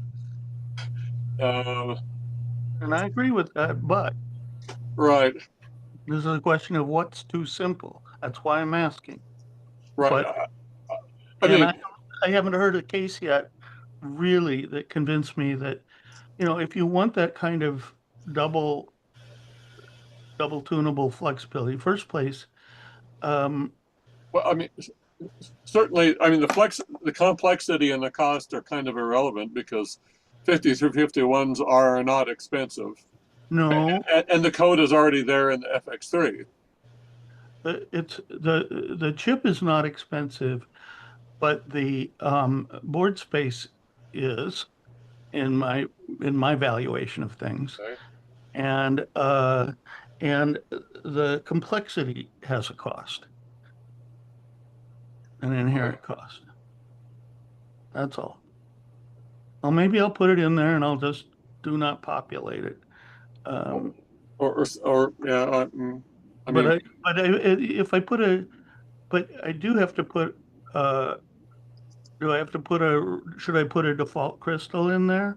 If someone truly doesn't want to use an external reference, that's just as bad a deal as we've had all along. Where people, have destroy the whole board because they do the wrong thing in there. well, so one of the things that I mean, this is my thing. So every so often, Rob will send me a pile of 888s. One of the things that I find absolutely hair pulling is the fact that the damn things won't run at all without the internal clock running, and I have to drag out my 5351 just to test the damn thing. I mean, my Bodnar just to test the stupid thing, or something like that. And why is that? Well, because they don't. Well, because the jumpers are always set for external clock, and they don't run at all unless you gather all the test equipment together. So I have to set up a whole production. Okay. Well, what if we bring out, if we do put one in there, if we do put the alternative out in there, is there a way we can bring out the option to turn on and off the internal clock? I mean, there is on the 888 right now. I mean, it just wasn't done. I mean, and also that's also a problem. That's also an issue that Glenn Elmore has solved very elegantly as well. I don't. I prefer a piece of equipment that you don't. I mean, for testing and setting up. I mean, I would never want to use it on the air in anger for scientific purposes without an external clock. But there's something to be said about having one box you can sit on your workbench and characterize and get running before installing it without having to bring all the pieces together. Okay. You know what I mean. Well, this is slowing me down big time, and just dealing with this, and that's why I asked. Um, I don't, I don't know if I bring out, say, a switch that lets you switch between the two, what kind of conditioning do I have to do on those switch leads to make sure I don't fry something? with a transient that follows them. I don't know, maybe none. That essentially does nothing more than what the jumper does on the RX 888. It would have been helpful on the RX 888 if the jumper was reachable by taking off one of the covers. Well, yeah, I mean, if you didn't have to, the problem is the jumper on the 888's in the middle of the dang board. You cannot get to it any other way. If it was reachable with tweezers when you pulled the back cover off. Well, that's a thought. But it also could have had a 2-wire, toggle switch on the outside of it. All my 888s that I use have a toggle switch on them. And it worked. And there's no. Okay, I just don't know. Right. I mean, but that's me. I want to be able to pop it on the bench and make sure it works and test it without having other encumbrances. And I don't want to have boards made at the current cost that involves with that turn out to have poor choices, risky choices, as far as things that can get them. I don't want to take any chance. I want something simple and stupid, and that does this conversion essentially from RF to IQ. So here's a question: does the 5351 does its output go tri-state when you disable it in software? I don't know. I mean, if it does, there. I mean, you could do what the 888 does and parallel the outputs together. I mean, if there's a way. I don't know if it goes tri-state disabled, but you can disable and tri-state the outputs with a command. Right. I mean, and that would actually simplify. Yeah. I mean, if you already have an FX3 on board or something, and you could, strikes me that it would be pretty simple to optionally disable the 5351 and the onboard crystal oscillator with the FX3's I/O pins, which it has plenty, and then you wouldn't even need a separate driver. I mean, you could drive it in parallel with the output of the 5351 if you wanted to put an external one on frequency, at the sampling frequency going into it, because the 5351 uses that LVDS driver, which I think squares things up anyway. I mean, you would need support components for the 5351 and a crystal, an oscillator, but if you wanted to do that, or just have external clock. But I guess that would complicate things too, because now that I'm saying it, you could, if you wanted it, you'd need two external clock inputs, one to drive the 5351, or one to go right to the LVDS driver for the A to D. So, but anyway, but probably gather other opinions besides just mine. But I would personally, I would be sad to see the flexibility of the 5051 on board go away. Well, that's kind of the response I expected, particularly from you. But I'm just double checking, and I don't want to. It's too hard to rip things out and put them back in differently for because I didn't ask. On the other hand, there's, it's. I can't even find that where in the SI 5351 documentation it actually says on the smallest part, the one that everybody uses, where it actually says you can do what we do and take one of the inputs and use it to discipline the others. I know you can. I have read it before, but I can't find it in the documentation. You're talking about the external clock input? Yes. Look at the M-Star 5351 documentation. It's slightly less terrible. Okay. M-Star. Okay. That's the Chinese clone of the 5351. Is there one? It's actually a better chip. Okay. It is actually a better chip. it gives you a little different insight. It's, you know, Hans Summers of QRP Labs actually characterized the two. The M5351, which is what these guys ship with, not the SI Labs. Okay, well, I wondered. It actually has lower phase noise. SI seems to have a pattern of, you know, they build up a big market, they sell a lot of parts for a good long time, but they seem to eventually hand off those products to the Chinese market and go on to better things. You know, and I don't know whether that's kosher or just the way it's done, but you know, they get, and now that SI is split into two parts, it's even more obvious they're doing something like this. But Amstar, okay, I'll look into that. Yeah, if you look at an 888, it's not an SI 5351. It's like an MS 5351 or something like that. It is not. It's not an SI Labs chip on all the ones that I've seen. Okay, I've never looked at it closely because. I think MStar is the name of the company. I mean, Google Okay, it. yeah, sure. Well, it's probably easier to source in China too. Well, so I saw a blurb. I think it was from Hans Summers of QRP Labs. There was a time when the 5351 a couple of years ago became totally unavailable, and he discovered the Chinese clone, so he tested it, and he was and in the group discussion, I think it might have been on the QRP Labs forum. It was opined that the 5351 was developed as a request of the Chinese military and space program, as a locally sourced clone for frequency synthesizer or a clock generator.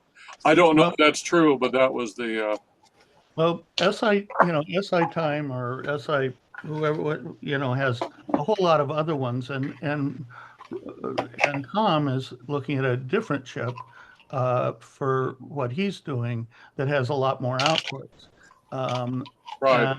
Yeah, 5430 something, or I don't remember what it is, but but but it's a lot more expensive too.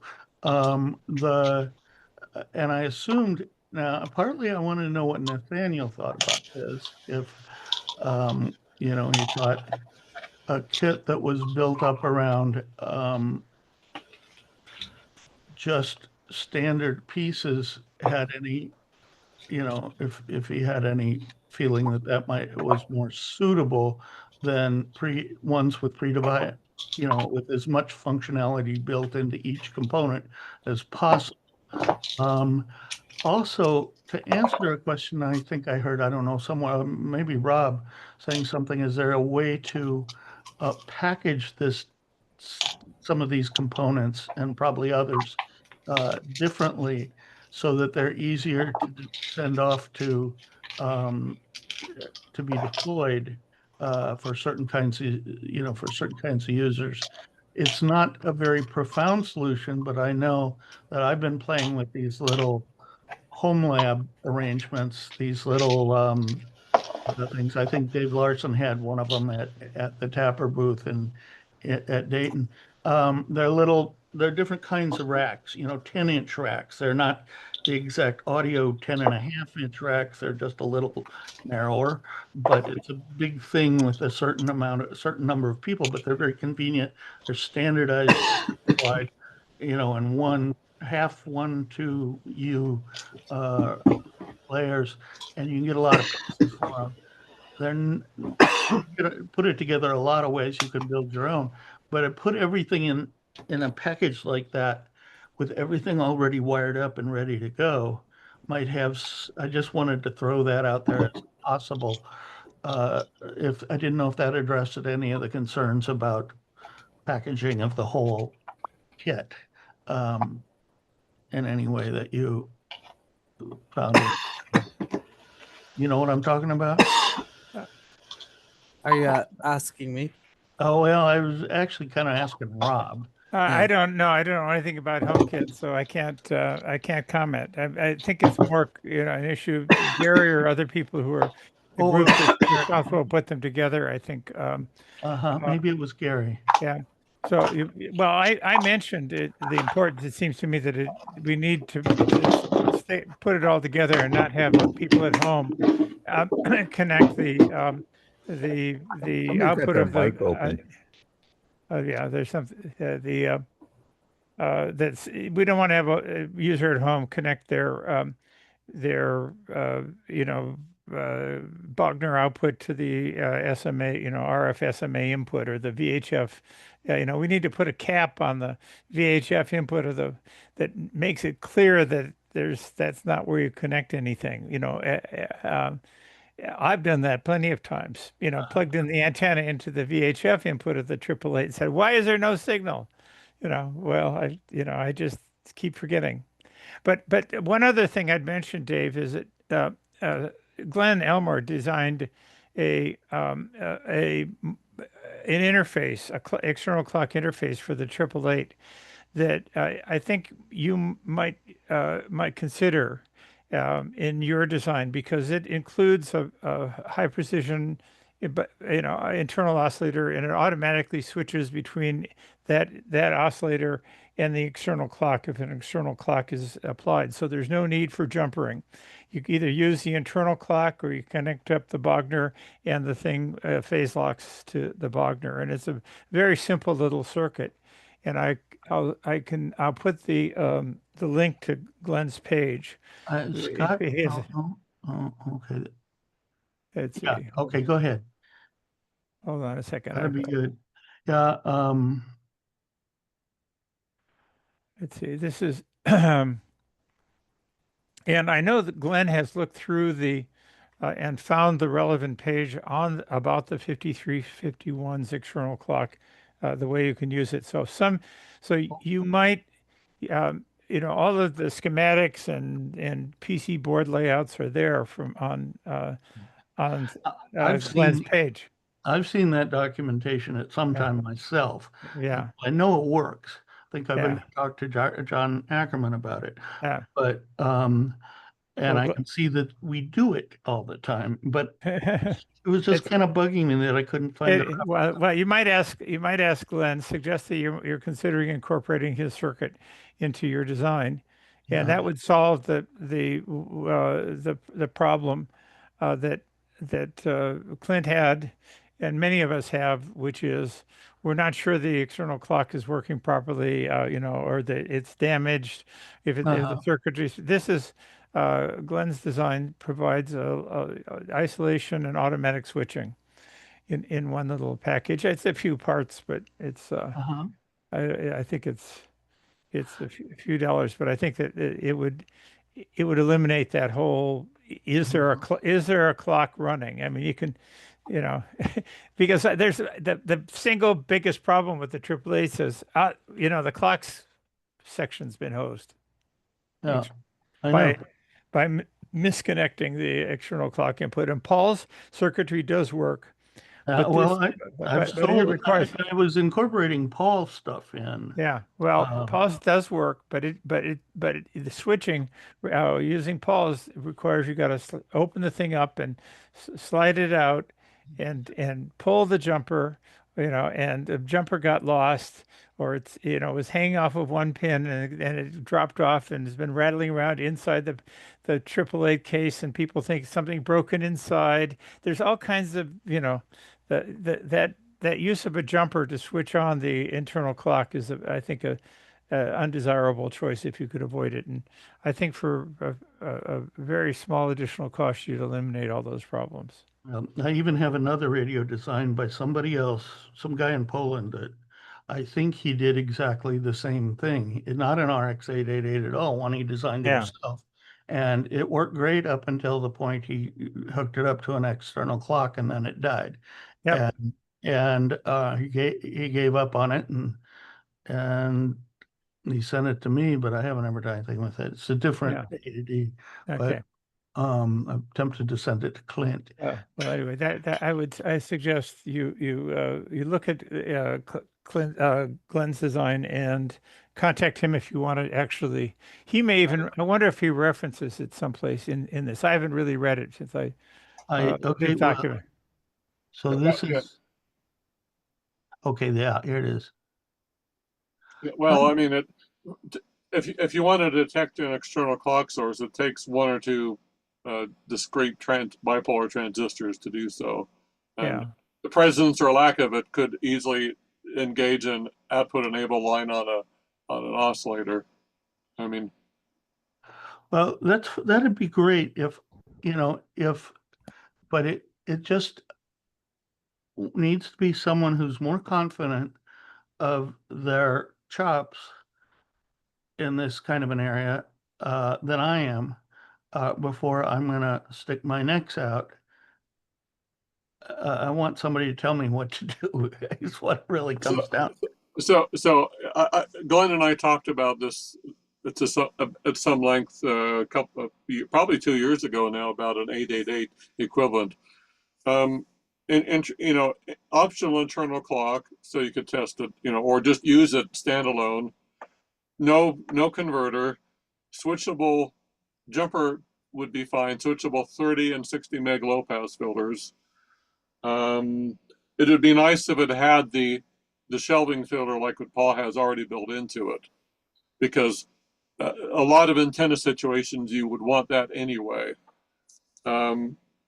But that still makes it a lot simpler than the current 888. Oh yeah, Scott says no bias T anywhere. That's absolutely no point in having a bias T.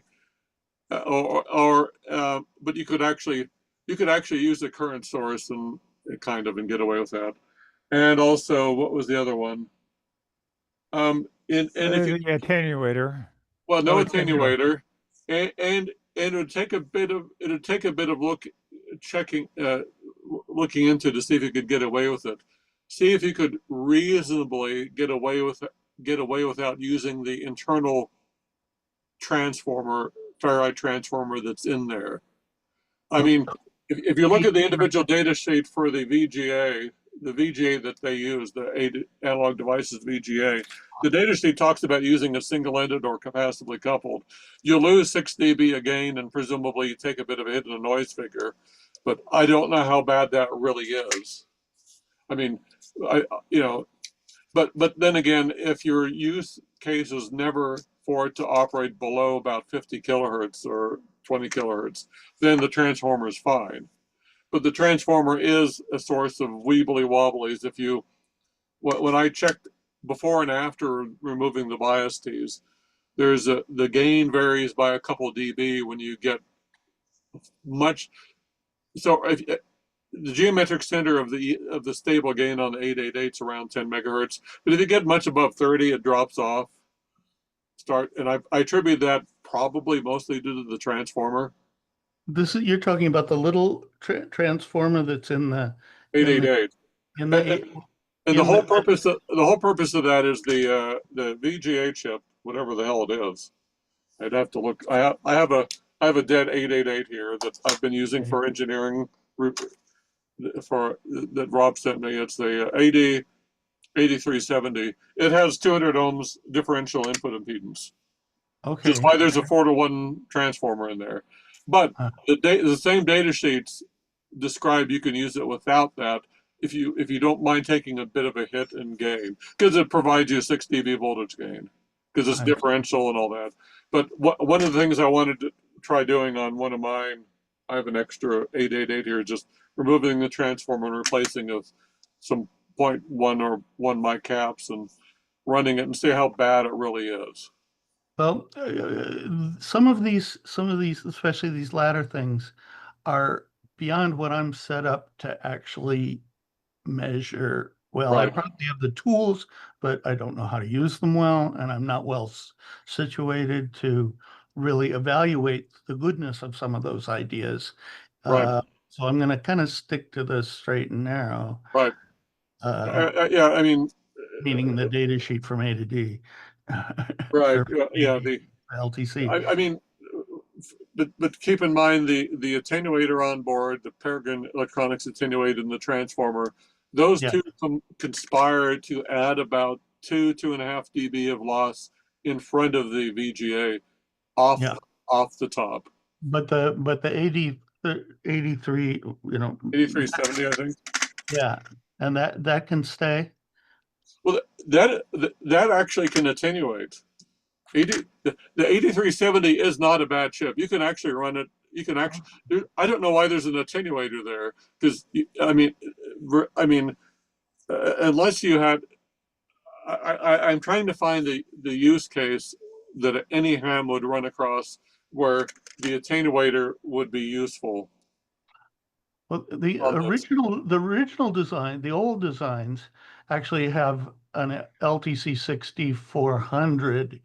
Yeah, it's fixed. It's a clone of the Kiwi. Is that more or what's less. going on there?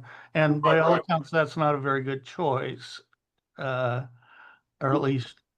Well, I mean, it's not terrible, but then what was it? Adam Farson, the K4. I'm talking about. He passed away about 2 years ago.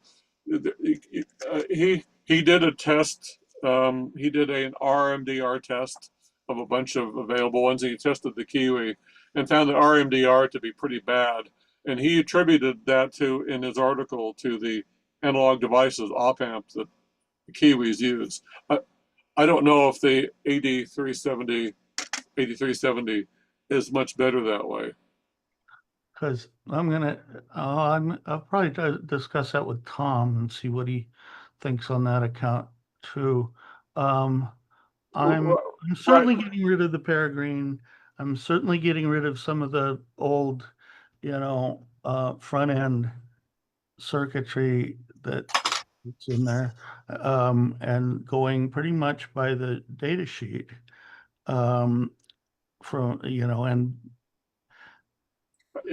At one point, I was thinking that it would be good to have a fixed gain amplifier, but I've determined after Phil implemented AGC for the front end that, warts and all, whether or not the 8370 is a great performer or not, the 888 would be a worse performer if you couldn't ride the gain overall under widely very, especially for people in Europe.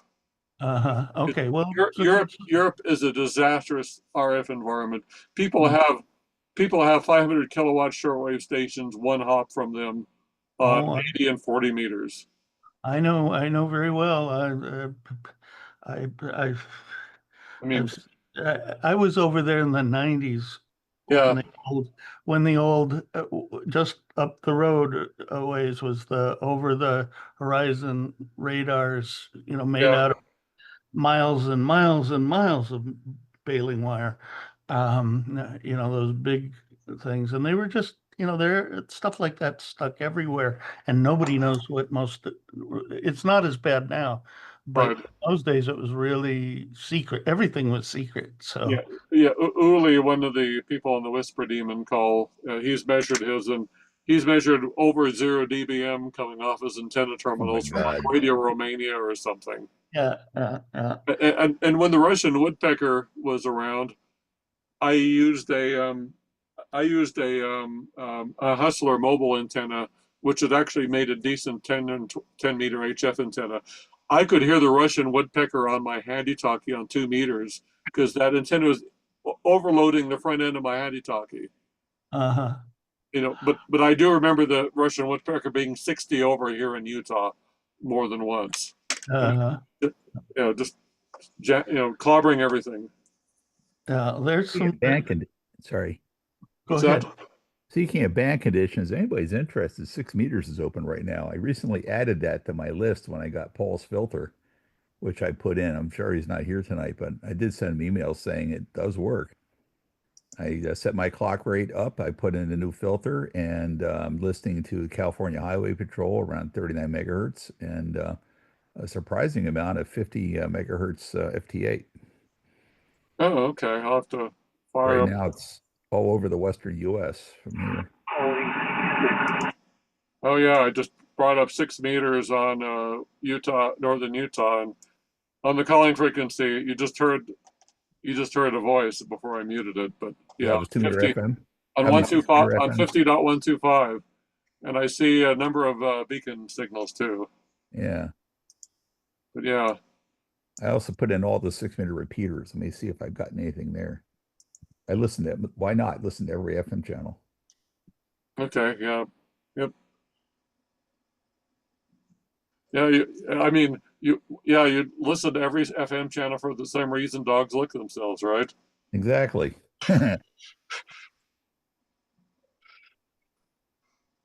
But yeah, I've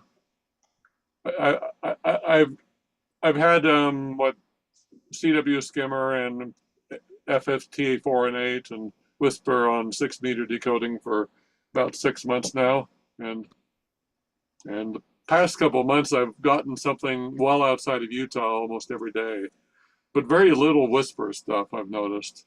Not a lot of people run Whisper on a 6. I haven't looked for that, but But quite a bit of FT8 has been pretty active.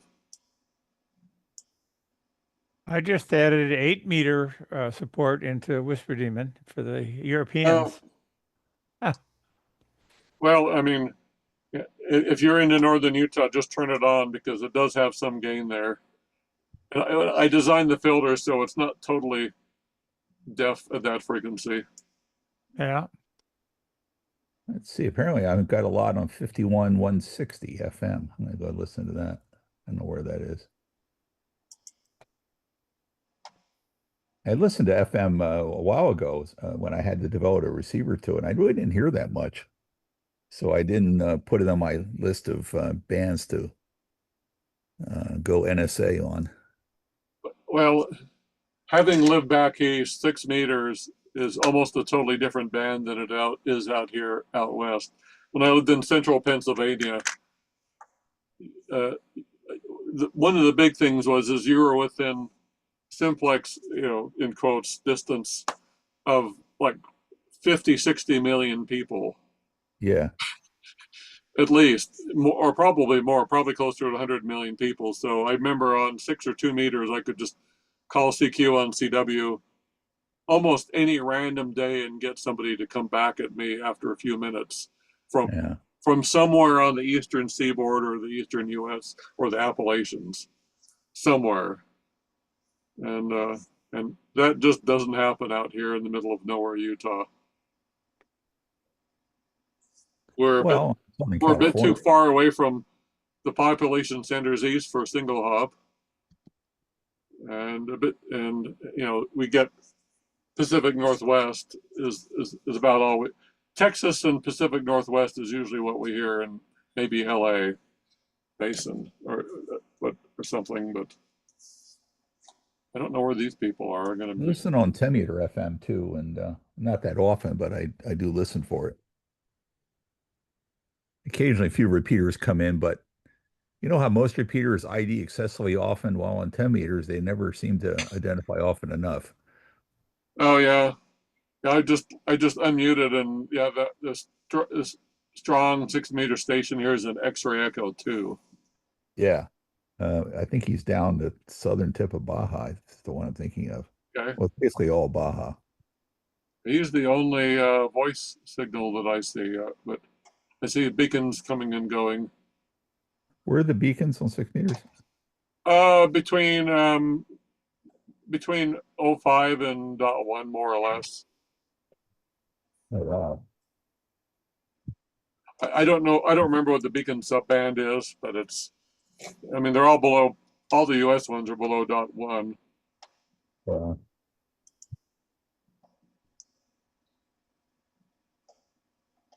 Let's see here if I wrong channel here. Wait a minute, why did they put it into that? That one I'm picking up more. Did I put it in the wrong? bring up the reversebeacon.net and see what I've been hearing on 6.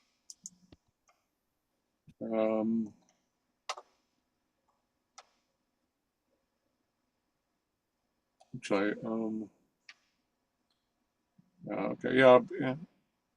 yeah, between about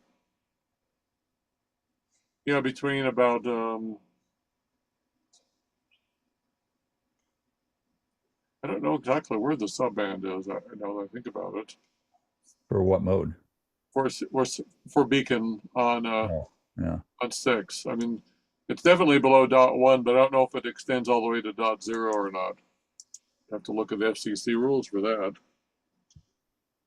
Well, aerial band plan should be.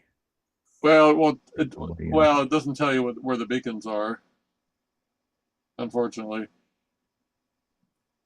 All right. There are certain frequency ranges below 902 meg that only certain frequency ranges where you're allowed to run unattended beacons. Right. Of course. Right. These whisper beacons are, yeah.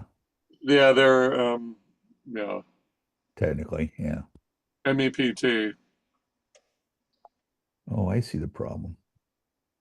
Wrong default multicast group. I was sending only some of these channels to the multicast streams that I record. Okay.